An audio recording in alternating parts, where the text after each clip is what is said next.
I love starter sets. Like, this is something I can legit talk about for a while because I collect them, even games that I already have. What? Yeah, I mean, like, I don't have as much, but that's because I don't really use modules. Mm-hmm. So I'm more of like, if I'm going to run something, I'm going to do it all homebrew. But it is nice to see starter sets just to see like examples of play. Yes. And how they like to run it. So like the first campaign I ever ran was Lost Mines of Phandelver. I 10 minutes in, I totally took it to like turned a hard left and definitely changed everything about the campaign. Oh, the thing, I'm not really a campaign person either, which is why it's kind of weird that I collect starter sets because I don't run pre-written. Now, granted, Lost Mines of Phandelver is easily maybe the best pre-written adventure for 5th edition. I mean, the bar's kind of low. It's really low.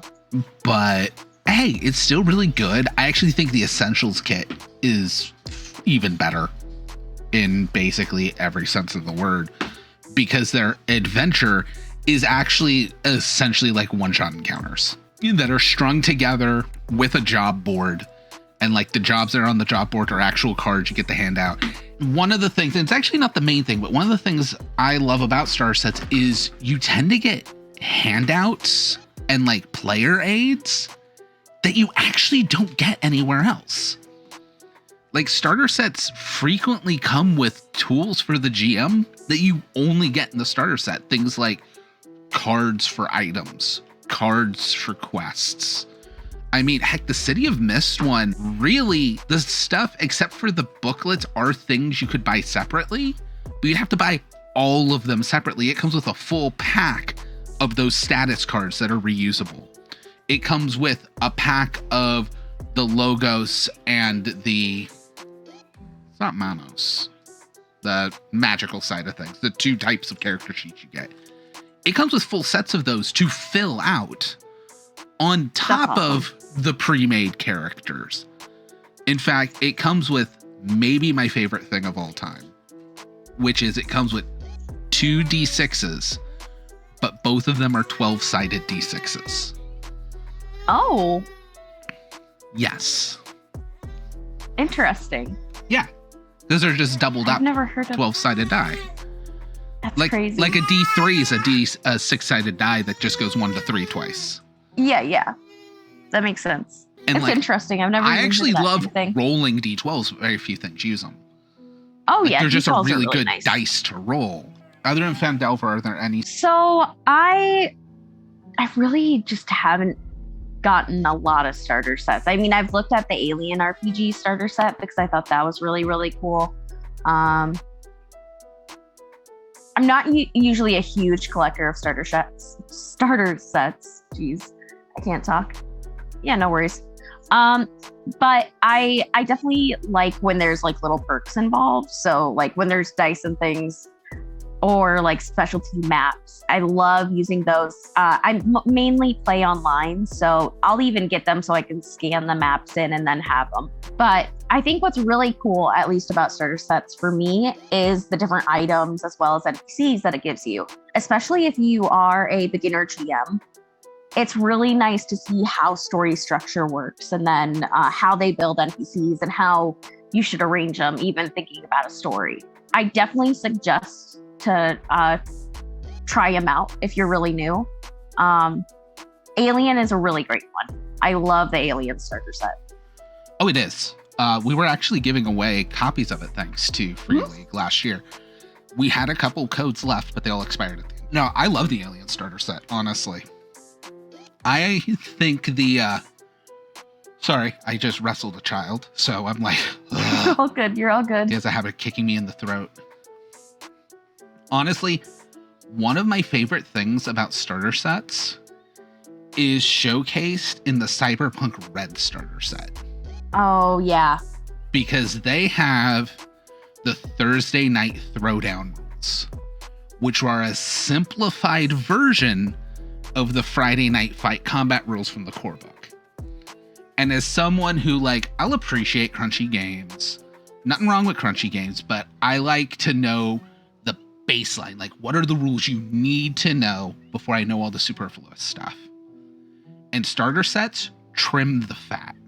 They're also, I think all books should be written.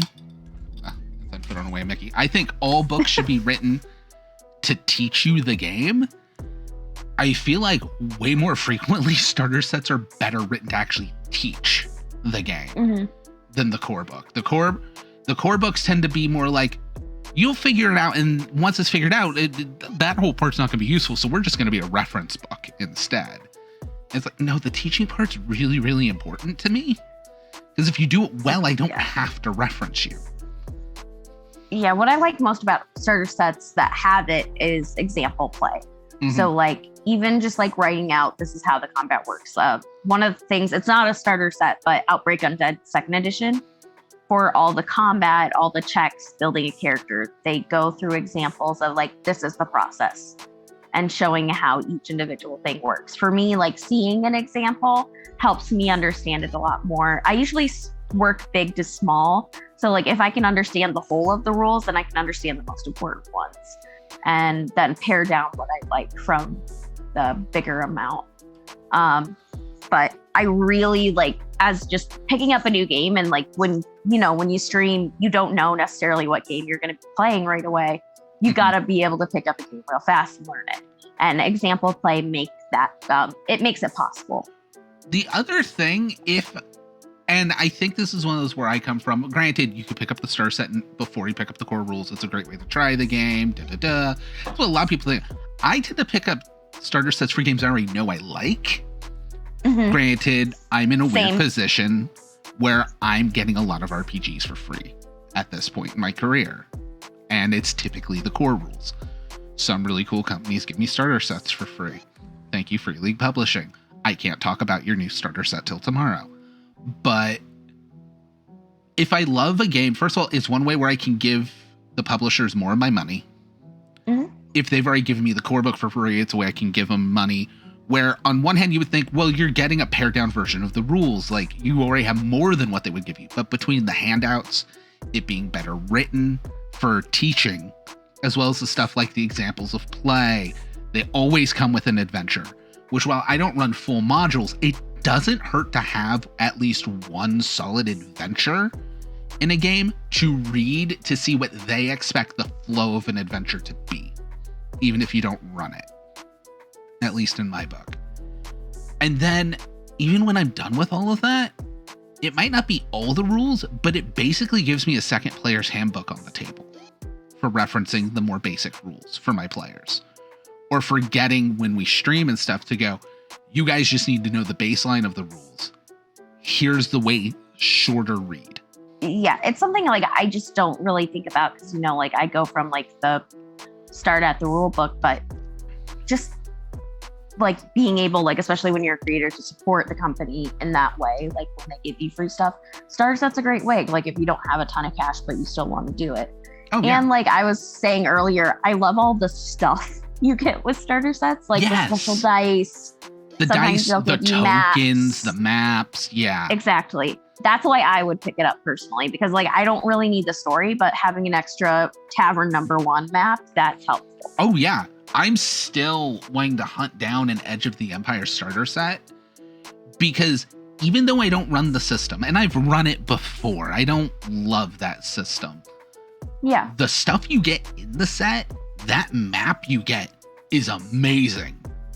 Because it's a security room, a cantina, and the same model starship as the Millennium Falcon. Like, that is useful for so many Star Wars games. And then you get tokens. And what are your tokens of? Some of the more common aliens and a bunch of Stormtrooper tokens. That's fantastic. Like, that's useful for me. Absolutely. Way. And they also come in box sets. And you don't get campaigns as box sets anymore, really. So this is kind of a shame, but it really is. I mean, that is why I spent a lot of money on the Strahd Revamped, because I wanted to tell Wizards of the Coast, do this, because that's how I prefer my campaigns. If I'm going to pick up a campaign, I want to have a bunch of stuff to go with it, so I can really have the campaign, not just a book. Absolutely. But, and starter sets are kind of the best way to do that now. There's also the fact of, if you think a game would be right for someone who isn't into TTRPGs yet, or only plays one TTRPG and try to get them to branch out, a starter set's a great gift. Worst case scenario, they got dice out of it. But best case, they're going to have it. I think starter sets are an even better gateway to get your group to try new games. Because by going, it's just a starter set, they go, well, it's not a full investment of the rules, even though some are. Yeah. It's going to be a set short adventure.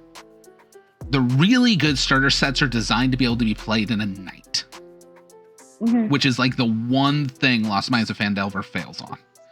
Like agreeing to do Lost Minds of Phandelver is going, we're agreeing to play for 3 months. Yep. Which is where I think the Essential Kit does really well. Because while you won't do all of it, because it's almost episodic and they can go in any order, you go, here's a bunch of adventures. Which one do you want to do tonight to try out the game? If you like it, we can come back. We can do it again another time. Maybe some of you come back. Maybe different people come in. It would work and wouldn't break anything. Unlike Lost Minds of Phandelver, which is an actual campaign. Absolutely. Or stuff like, I have the... Not Dark Place. The Stranger Things starter set. And a lot of people... that one's cool. A lot of people were upset that it was a much shorter adventure. The thing is the Stranger Things starter set is literally designed to be run in one session. Yeah. Like, it's supposed to be a one-shot. It's a no-commitment starter set. Yeah. Now, granted, I do think Wizard... Like, I was like, oh, I'm going to get this one. I'm going to collect them when they come out. And then they're like, another starter set and another starter set. And I'm just like, I'm stopping with D&D starter sets. Yeah. Especially, like, I love Rick and Morty versus D&D, the comic series. I get why the starter set came out. That close to Stranger Things already felt weird. And if you bought the full book of Rick and Morty versus D&D, you got all those character sheets in the back of the book. Yeah. So really, you're just getting the adventure. And if you're picking up that one, I feel like that one wasn't even really marketed as like people getting into D&D. It was like, hey, buy this thing so you could look at D&D in a new way, which really it wasn't. But yeah, not really, but well, just like I appreciate it. I think one of the big disappointments in the Stranger Things one was it felt very much, because they didn't talk a lot about it, of, oh, are we going to get to play Stranger Things using D&D? Which is what people want Wizards of the Coast. They want to be able to play different settings with your system. Now, I'm not saying Dungeons and Dragons plays every setting possible. I believe there's the right system for the right game. But if you're going to market it that way, and then it goes, oh, it's Will's adventure from the show, which was referenced in the show, but we never really saw it. There were like 2 scenes where they were playing, and it's like completely out of context. It's not as tied to the property as you make it believe, especially when it comes with a mini of the Demigorgon. And not the Demigorgon they played with, which is the 2E Demigorgon, but the show Demigorgon. It really makes people think they're going to get to play the show. It just doesn't connect. And they're not. I do feel like in a lot of ways it was a miss. I do love that it was a 1-session starter set because they needed that. But give and take. I haven't cracked open my Call of Cthulhu starter set. I want to. I'm so excited about that one. I've actually, the other one, I totally forgot about this. The other one I looked at was the Delta Green Call of Cthulhu starter set. That one's really nice because it displays everything in a really easy to learn way. It has a lot of example character sheets because Call of Cthulhu is one of those games that is crunchy. I love crunch. I really enjoy it. But it's nice to see how things work because they basically set up the world, all the themes, things like that. And then they say basically like, here's the quick and dirty way of running it. So like for the one shot I was in, we were handed that and we learned it in seconds, and then everything was super easy. Yeah, because they don't expect you to learn they don't expect the players to know the game before they sit down with a starter set. At least for most.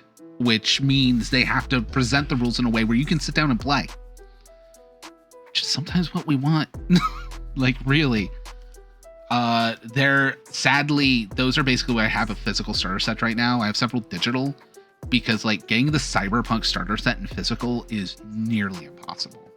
Oh, yeah, for sure. I'm going to get it. I Gonna want get it. I also appreciate starter sets that either come with more than one adventure or give you an adventure with more than one way to do it. So there's a replayability there. Yes. Yeah, Because replayability is super important. I will say the starter set I can't talk about till tomorrow comes with 2 full adventures. Yep. Which I appreciate. Like a lot. Absolutely. And breaking the monsters down into a specific monster section and stuff. Yes, absolutely. And I think for the game we can't talk about, it's sometimes it's hard to get through the actual thing. So having that set makes it a lot easier to understand and comprehend how the different moving parts work. Just so people know, when we're saying the game we can't talk about, I'm not being cheeky. There's literally a review embargo till tomorrow. I cannot legally talk about it. But I really like it, and it's really awesome. I'm going to hopefully get a video out by Wednesday. But we had issues with the link, so I didn't get it till today. So getting a game read and a review filmed in 2 days is not easy. But yeah, I think we've kind of covered all the main bases. Starter sets. I think the other big one is price. I think that's the big difference between a collector set and a starter set. Because I know a lot of the fans of my channel will be like, well, what about these box sets that are $100 to $200 to, you know, a current one where if you want everything is $300. Those aren't starter sets. Because yes, it is everything combined. But to me, first of all, a good starter set to me has to be under $50. Has to. Yes. Preferably, I think what D&D did really right in part of its growth is both of the starter sets are around the $20 mark. Hell, the starter set you'll frequently find for like $13.